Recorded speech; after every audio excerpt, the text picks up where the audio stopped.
It's been a 4-year-long wait for answers for the relatives and the family members of those on board the ill-fated Malaysian Airlines aircraft MH370, the flight that vanished on its way from Kuala Lumpur to Beijing.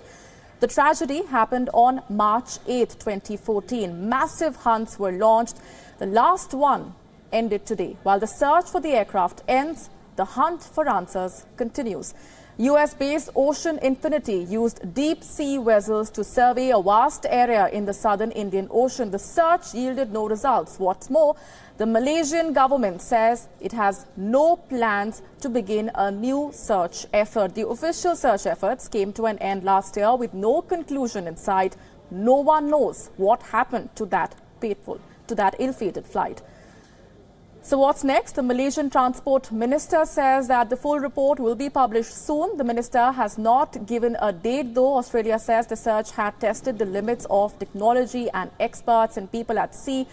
Australia, Malaysia and China say the search would resume only when there was credible evidence identifying a specific location of the missing aircraft. Unfortunately, the only confirmed traces of the plane have been 3 wing fragments found washed up on the Indian Ocean coast. Here's a quick timeline of what happened to that aircraft. On March 8, 2014, Malaysia Airlines flight MH370 loses contact less than an hour into the flight. Then on March 15, 2015, investigations focused on the Indian Ocean. July 2015, the debris was found on the Reunion Island in the Indian Ocean. In January 2017, Australia, Malaysia and China suspended the official search. In January this year, Ocean Infinity launched the search operation. In May 2018, Ocean Infinity's operation has ended. Today is when that search officially ended. The Malaysian government says there is no plan to resume the search as of now. But still, dozens of questions remain unanswered. Even though the search for the aircraft has ended, the search for answers still continues. Why was there no distress signal? Questions have been asked as to why no alarm was raised. Why was there no distress signal at all? Why did no passenger make a phone call? No one knows. Was MH370 hijacked? There is no answer to this question as well. And in any case, aircraft now have strengthened flight deck doors to prevent intruders from taking control, although possibility of a human error in a challenging situation cannot be ruled out. And why satellites could not find the aircraft? Almost every inch of the planet is covered by satellites, and yet the world has failed to locate MH370. In fact, Australia now says the search has tested the limits of technology as well as the people at sea. It is a tragedy of unimaginable scale. The hope is fading for the families of those who were on board that aircraft. The search has ended, but the families are still hunting for answers. Let's now take you through some of the 10 bizarre conspiracy theories about the disappearance of that aircraft. Number one, that has been doing the rounds is that the plane was shot down during military operations. The first theory suggests that the missing Malaysian Airlines flight was accidentally shot down as part of a training drill that resulted into a blunder, following which the entire episode was covered up to save face. The second conspiracy theory is that Afghanistan hijacking could have been responsible. The second theory claims that MH370 was hijacked and flown to Afghanistan. The third theory that's doing the rounds is that MH370 hid behind another plane, suggesting that the plane may have hidden from detection from another plane, most likely in the shadow of Singapore Airlines flight. Number 4, a life insurance scam. A rather bizarre theory that suggests that the entire episode was nothing but an insurance scam. This theory was floated by none other than the Malaysian police chief himself, who suggested that maybe somebody on the flight who had bought a huge sum of insurance wanted his family to gain from it. The fifth theory, and one of the most widely held ones, is that there was a fire on board that flight that killed everyone on board. In fact, one explanation for the sudden disappearance is also that there could be a pilot suicide. That is the theory, but authorities have no evidence to back this theory that either Captain Zahari Ahmad Shah or the co-pilot had any intentions along those lines. Malaysian police have also attempted to investigate whether any passengers or crew on the plane had personal or psychological problems that might have shed light on the mystery. There's also another theory that suggests that cracks in the aircraft, theory aims to connect the dots, suggesting that the aircraft may have developed cracks because 6 months before the plane went down, the US aviation watchdog warned airlines of a problem with cracks in Boeing 777s that could have led to a mid-air breakup. Another theory is that it disappeared in the Asian Bermuda Triangle. Some conjecture that there could be that angle where the plane may have disappeared following an explosion or a mechanical failure. Boats and planes have been known to disappear in the patch of sea in the North Atlantic Ocean known as the Bermuda Triangle. Devil's Sea in the Pacific is known as Asia's Bermuda Triangle. Another theory doing the rounds is that terrorists crashed it into the sea even though no terror group has claimed responsibility for the missing flight so far. Many assume it to be a terrorist job. The 2 passengers who boarded the plane with stolen passports triggered that theory. And the last one is that cyber hackers had taken over, suggesting that they took over the plane and crashed it. Reports say in the wake of the 9/11 attacks, new technology was designed, allowing planes to be controlled remotely in the event of a hijacking. Let's now turn our attention to our other top focus in this edition of Fine Print. Marking a new phase of engagement between India and Southeast Asia, India's Prime Minister Narendra Modi arrived in Jakarta. Prime Minister Modi is on a 3-nation visit to Indonesia, Malaysia and Singapore. The Prime Minister will be attending an event organized by the Indian diaspora in the capital city of Jakarta. In his first official visit to Indonesia, the Prime Minister will be holding detailed discussions with President Joko Widodo.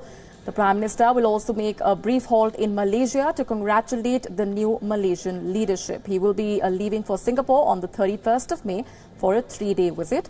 The Prime Minister said the focus of his Singapore visit is to enhance the bilateral relationship.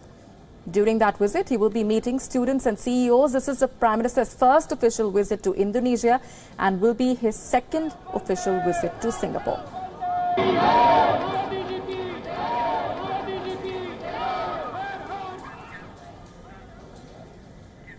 The 2 countries share a rich culture. Both countries are multi-ethnic, multi-religious, plural and open societies. But India and Indonesia's shared history dates back to thousands of years ago. We trace back the historical ties between the 2 nations.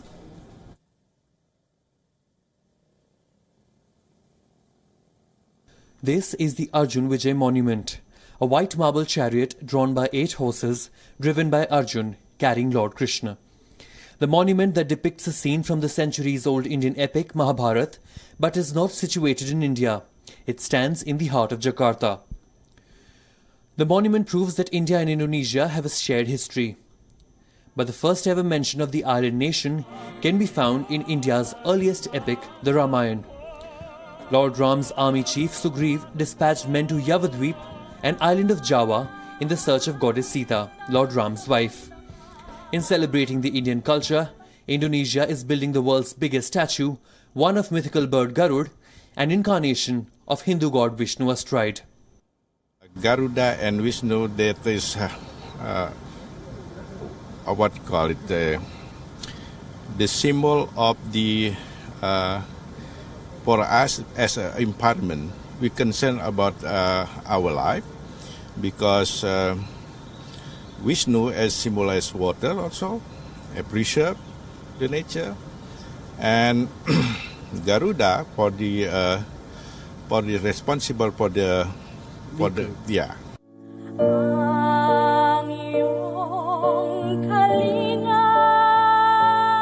And thus both Ramayana and Mahabharata find a mention in Indonesia's public discourse to this day.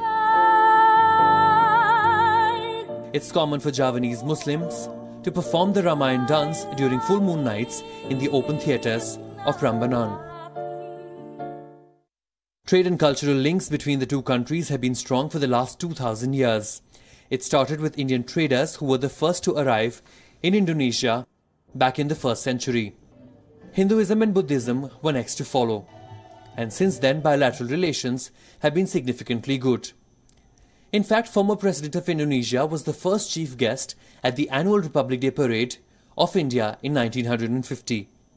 You would have seen yourself, or rather experienced, the kind of deep cultural connect that India and Indonesia have. It is visible in the language, it's visible in some of the other cultural traditions. So there is certainly a very deep historical, cultural and civilizational connect between our two countries. India and Indonesia both share a rich cultural history, one that dates back several centuries. And Prime Minister Narendra Modi's visit aims to strengthen that very bond. Bureau Report, WION.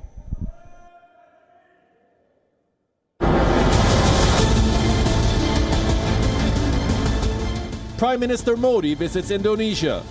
Today I stand at the heart of Jakarta, in front of a monument which celebrates the spirit of independence. Leverages centuries-old cultural ties.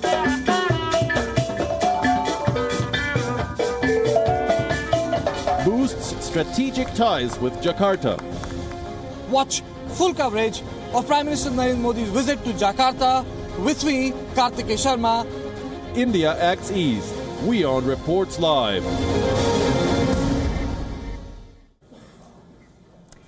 Moving on, PM10, PM25. We all see these figures regarding alarming pollution levels in our cities. But do we really understand what these figures mean?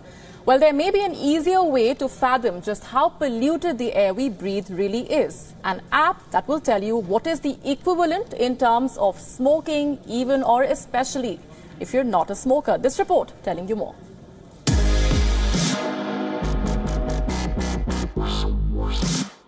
You think only he is smoking and damaging his lungs? Not really. Those in India's top metros are smoking every day, not just one or two. A number of cigarettes every single day. How is it possible, you ask? Try this, the Shoot I Smoke app.